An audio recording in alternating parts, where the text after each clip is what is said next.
Thriller Aryan review. రాక్షసుడు అనే తమిళ సినిమాతో మన ప్రేక్షకులకు కాస్త పరిచయమైన యంగ్ హీరో విష్ణు విశాల్ మట్టి కుస్తీ అరణ్య లాంటి తెలుగు మూవీస్ చేసిన తర్వాత తెలుగులోనూ ఆర్యన్ సినిమా థియేటర్లో విడుదలైంది.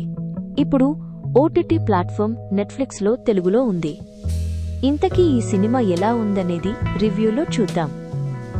కథ ఏంటంటే, ఆత్రేయ సెల్వ రాఘవన్ అనే వ్యక్తి ప్రముఖ న్యూస్ ఛానల్లో నయన, శ్రద్ధ, శ్రీనాథ్ హోస్ట్ చేస్తున్న షోకి వస్తాడు. గన్తో అందరినీ బెదిరించి భయపెట్టేస్తాడు. తను ఓ ఫెయిల్యూర్ రచయితనని, ఓ థ్రిల్లింగ్ కథ చెబుతానని అంటాడు. రాబోయే 5 రోజుల్లో 5 హత్యలు చేస్తానని ఎవరో చెప్పి మరీ చంపేస్తానని చెబుతాడు.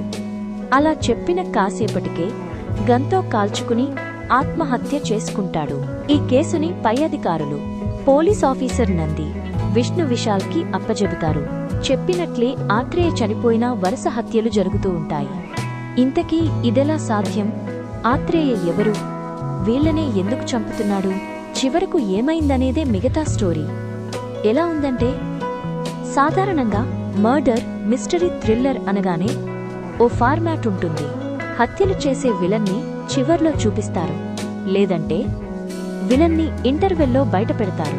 ఇది కాదంటే ప్రారంభంలోనే విలన్ ఎవరో రివీల్ చేసేసి దొంగ పోలీస్ గేమ్ తరహాలో స్టోరీని నడిపిస్తాడు.